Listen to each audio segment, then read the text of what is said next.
1901011024 dari jurusan Pendidikan Agama Islam Fakultas Tarbiyah dan Ilmu Keguruan Institut Agama Islam Negeri Metro. Baik, dalam video kali ini saya akan membahas tentang ulumul Quran. Yang pertama, mukjizat. Mukjizat merupakan hal atau peristiwa di luar kemampuan manusia yang Allah berikan kepada Nabi dan Rasulnya. Contohnya saja Nabi Muhammad. Nabi Muhammad diberikan mukjizat yang paling terbesar adalah Al-Quran. Nah, mukjizat Al-Quran ini tidak terdapat pada lembaran-lembaran fisiknya, akan tetapi dalam bahasa dan maksud yang terkandung di dalamnya. Macam-macam mukjizat Al-Quran ini ada, yang saya sebutkan ada 5. Yang pertama ini dari segi keindahan bahasa. Al-Quran mempunyai keindahan bahasa yang tidak mungkin ditandingi oleh ahli bahasa manapun, bahasa Arab manapun. Hal ini sudah mendapat pengakuan umum dari orang yang mengerti zauk atau rasa bahasa Arab. Keindahan tersebut terdapat dalam penggunaan kata, susunan kata, dan kalimat. Lalu yang kedua, yakni dari segi pemberitaan mengenai kejadian masa lalu. Nah, dari segi pemberitaan kejadian masa lalu ini yang kemudian terbukti kebenarannya dan sesuai dengan pemberitaan kitab suci yang sebelumnya. Lalu Al-Quran ini bercerita tentang kisah para rasul sebelum Nabi Muhammad SAW, yaitu tentang Nabi Adam hingga Nabi Isa yang dituntut Nabi Isa dan umat yang hidup pada masa itu. Al-Quran juga bercerita tentang Ashabul Kahfi dan Zulkarnain yang diakui kebenarannya oleh ahli sejarah dan ulama ahli kitab. Lalu yang ketiga, yakni dari segi pemberitaan tentang hal-hal yang terjadi dan ternyata memang kemudian terjadi. Pada segi itu contohnya mengenai berita tentang kekalahan Persia dan Romawi.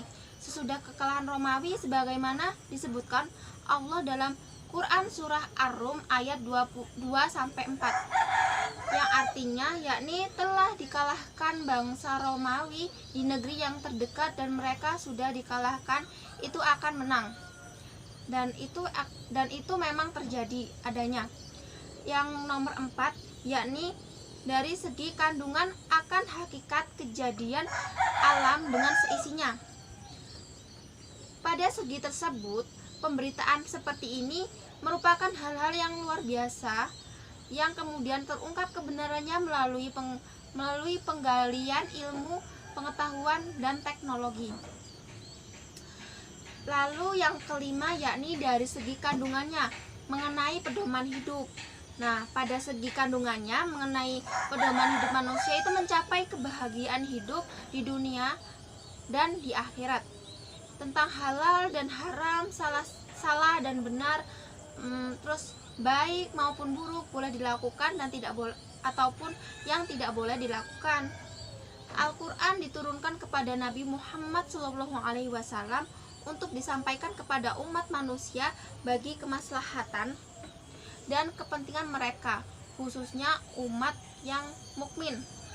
Kemaslahatan dapat berbentuk mendatangkan manfaat atau keberuntungan maupun dalam bentuk melepaskan manusia dari kemudaratan atau kecelakaan yang menimpanya. Yang kedua, kita akan membahas tentang nas dan mausuf. Sebelumnya kita catat dulu. Yang pertama adalah ijaz Al-Quran. Yang kedua,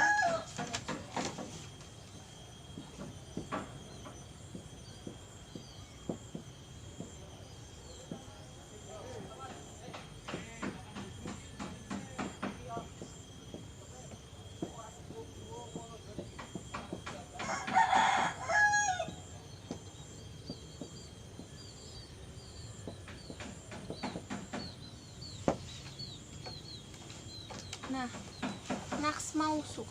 Ya, naks artinya yang menghapuskan, yaitu dalil Alkitab atau as-sunnah yang menghapuskan hukum dalil syar'i atau lafadznya.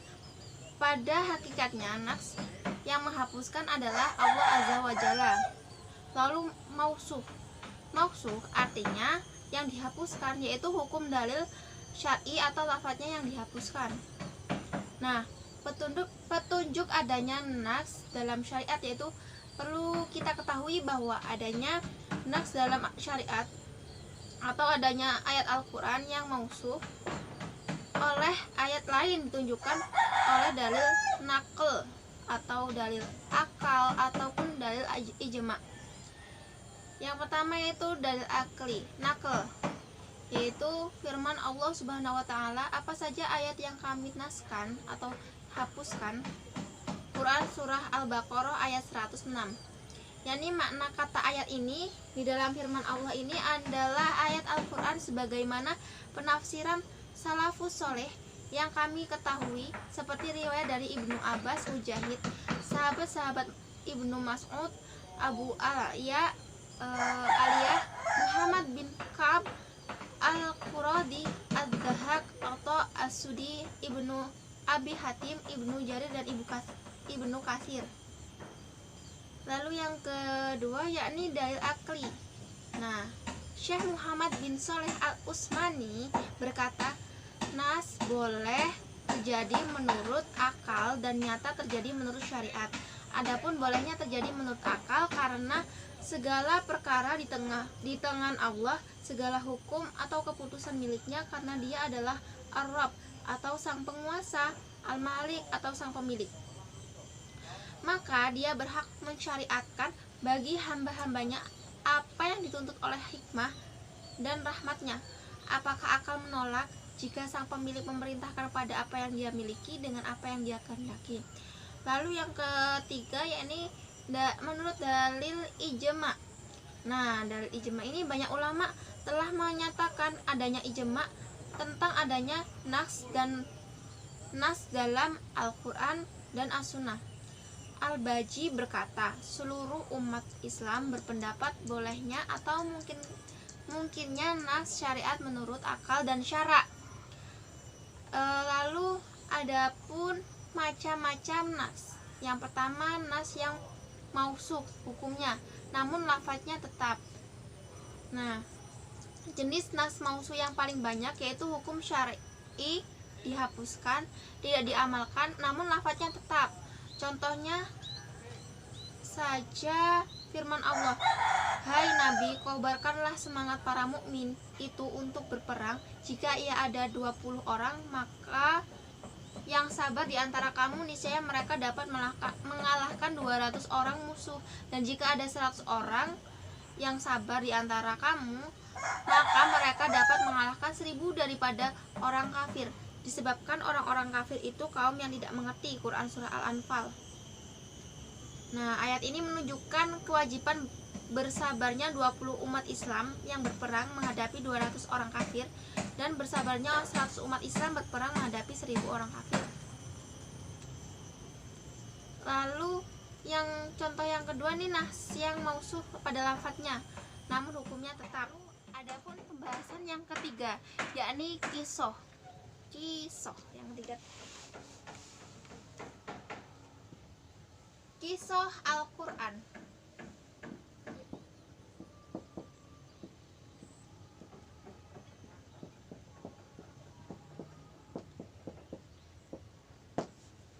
Nah, kisah adalah kisah-kisah, bukan kisos. Kalau kisos itu pembunuhan. Kisah Al-Quran, yakni kisah-kisah Al-Quran. Adapun ulama yang berpendapat, yakni Sayyid Qutb berpendapat bahwa kisah-kisah Al-Quran dalam segala objek, cara pemaparan dan penaksirannya itu tunduk dalam kepentingan agama Islam. Semua ini hampir dapat dilihat dalam keseluruhan kisah yang terdapat di dalam Al-Quran. Contohnya saja kisah Nabi Musa alaihi wasallam. Merupakan kisah yang paling banyak sekali dimuat di dalam kitab Al-Quran. Sekitar ada 30 surah lebih yang termuat dalam Al-Quran, kisah Nabi Musa. Padahal surah Al-Quran itu banyaknya 114. Sedangkan kisah Nabi Musa ini terangkum banyak sekali di 30 surah atau 30 surah lebih. Nah, kisah-kisah Al-Quran menyuguhkan nilai-nilai yang teologis dan sekaligus nilai-nilai moralitas sosial. Nilai-nilai ini menjadi pesan yang hendak disampaikan dalam kisah Nabi Musa di dalam Al-Quran. Yang selanjutnya yakni Amsal Al-Quran.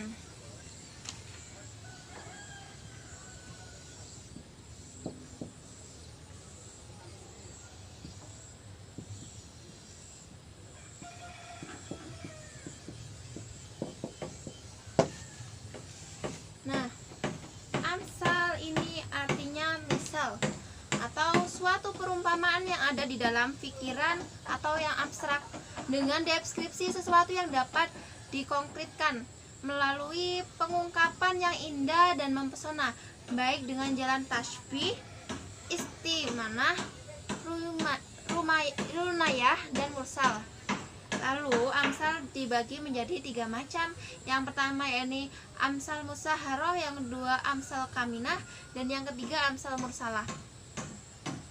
Adapun manfaat dari amsal ini, yang pertama yakni faedah atau manfaat amsal Quran untuk memuji orang yang diberi masal, seperti firman-firmannya tentang para sahabat untuk pengungkapan pengertian yang abstrak dengan bentuk yang konkret yang dapat dipahami oleh indera manusia untuk mengungkapkan kenyataan dan mengkonkretkan hal-hal yang abstrak, lalu dan lain-lain. Penggunaan amsal di dalam pendidikan itu memiliki peranan yang sangat besar dalam dunia pendidikan, karena ruh pendidikan itu sendiri sejalan dengan maksud yang ditampilkan oleh amsal Al-Quran tersebut, yaitu yang di samping sebagian nasihat dan pengingat bagi manusia juga dapat membantu mempercepat proses pemahaman yang berkaitan. Selanjutnya pembahasan mengenai faedah aqsam dalam Al-Quran. Nah, sebelum kita mengetahui apa itu faedah aqsam itu, kita harus mengetahui pengertiannya. Yang kelima adalah aqsam.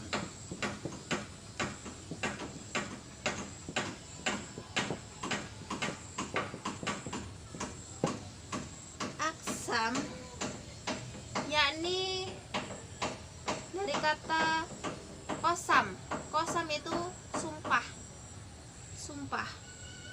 Nah, aqsam merupakan bentuk jamak dari kata qasam yang berarti sumpah, sedangkan istilah qasam dapat diartikan sebagai ungkapan yang dipakai untuk guna memberikan penegasan atau pengukuhan suatu pesan dengan menggunakan kata-kata qasam, sumpah.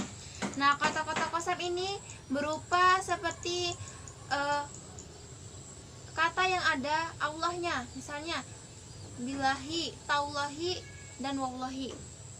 Nah, faedah dari qasam atau aqsam ini di dalam Al-Quran merupakan salah satu bentuk penguat perkataan yang masyhur untuk menetapkan dan memperkuat kebenaran suatu di dalam jiwa.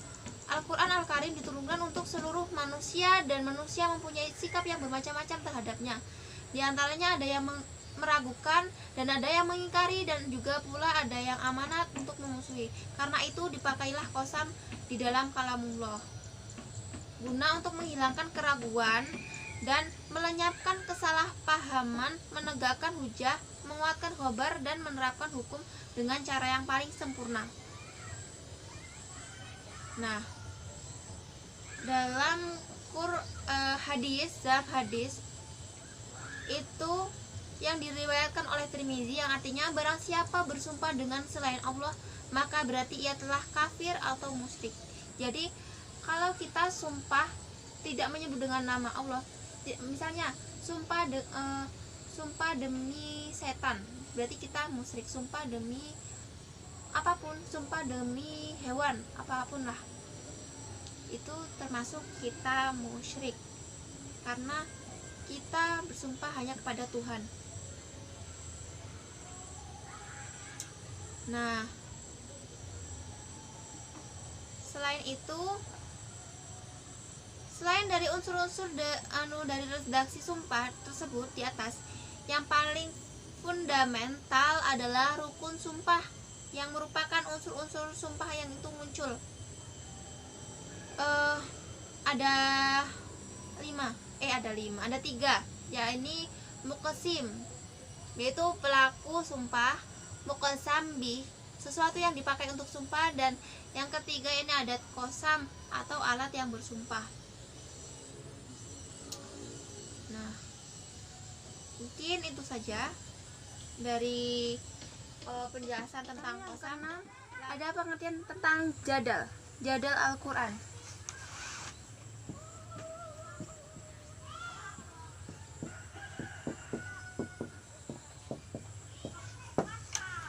Nah, dalam bahasa jadal artinya kusut. Lalu dalam istilah, jadal berarti perdebatan dalam suatu masalah yang berargumen untuk memenangkan perdebatan. Nah, dalam bahasa Indonesia, jadal dapat disamakan dengan debat. Jadal adalah saling bertukar pikiran atau pendapat dengan jalan masing-masing dan berusaha berargumen dalam rangka untuk memenangkan pikiran atau pendapatnya dalam suatu perdebatan yang sengit. Lalu, adapun pembagian dan macam-macam jadal. Jadal Al-Quran dapat dikelompokkan ke dalam dua kategori. Yang pertama, jadal yang terpuji, yaitu jadal mamduh, adalah suatu debat yang dilandasi niat yang ikhlas dan murni dengan cara-cara yang damai untuk mencari dan menemukan kebaikan dan kebenaran. Lalu yang kedua, jadal yang tercela atau al-jadal al-mamdum, adalah setiap debat yang menonjolkan kebatilan atau dukungan atas kebatilan itu. Jadal al-mamdum ini ada yang dilakukan dalam bentuk debat tanpa landasan keilmuan. Salah satunya contoh jadal ini Quran surah Al-Hajj ayat 3 dan 8 Al-Quran.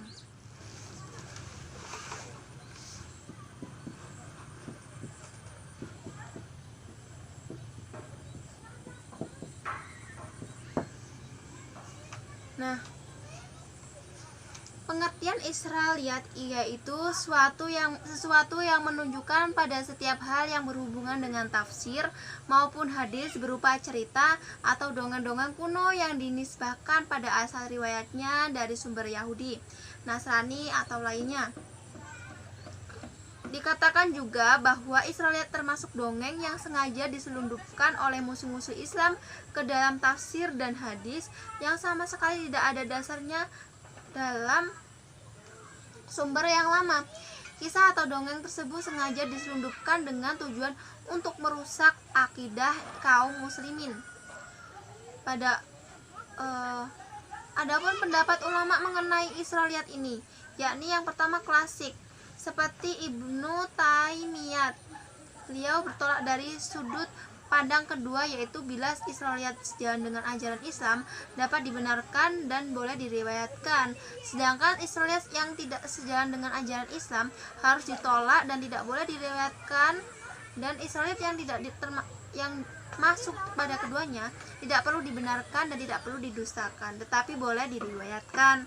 Dan juga dalam masalah agama, Israiliyat semacam ini tidak banyak memberikan faedah. Sementara ulama kontemporer seperti Muhammad Abduh mengkritik kebiasaan ulama tafsir generasi pertama yang banyak menggunakan Israiliyat atau dongeng sebagai penjelas Al-Quran. Menurutnya kebiasaan itu telah mendistorsi pemahaman terhadap Islam. Sikap keras diperlihatkan oleh muridnya Rashid Ridho. Ia mengatakan bahwa riwayat-riwayat Israiliyat yang secara ekstrim diriwayatkan oleh para ulama sebenarnya telah keluar dari konteks Al-Quran. Tokoh-tokohnya ini pertama adalah Abdullah ibnu Salam, yang kedua Ka'ab al-Akbar, yang ketiga yaitu Wahab ibnu Wanahbih, yang keempat yaitu Abdul Malik ibnu Al-Aziz ibnu Jurayj. Contoh Israiliyat dalam Al-Quran yaitu kisah seorang pria yang melewati sebuah negeri. Kisah ini disebutkan dalam Al-Quran surat Al-Baqarah ayat 229. Nah, artinya, atau apakah kamu tidak memperhatikan orang yang melalui suatu negeri yang temboknya telah roboh menutupi atapnya? Dia berkata, bagaimana Allah menghidupkan kembali negeri ini setelah hancur? Maka Allah mematikan orang itu 100 tahun, kemudian menghidupkannya kembali. Allah bertanya, berapakah lamanya kamu tinggal di sini? Ia menjawab, saya tinggal di sini sehari atau setengah hari. Allah berfirman, sebenarnya kamu telah tinggal di sini 100 tahun lamanya. Lihatlah kepada makanan dan minumanmu yang belum lagi berubah, dan lihatlah kepada keledaimu yang telah menjadi tulang belulang. Kami akan menjadikan kamu tanda kekuasaan kami bagi manusia, dan lihatlah kepada tulang belulang keledai itu. Kemudian kami menyusunnya kembali, kemudian kami membalutkannya itu dengan daging. Maka tatkala telah nyata kepadanya bagaimana Allah menghidupkannya yang telah mati, dia pun berkata, saya yakin bahwa Allah Maha Kuasa atas segala sesuatu. Itu saja yang dapat saya sampaikan. Apabila terdapat banyak sekali kesalahan, mohon dimaafkan. Terima kasih. Wassalamualaikum warahmatullahi wabarakatuh. Let me in, yeah.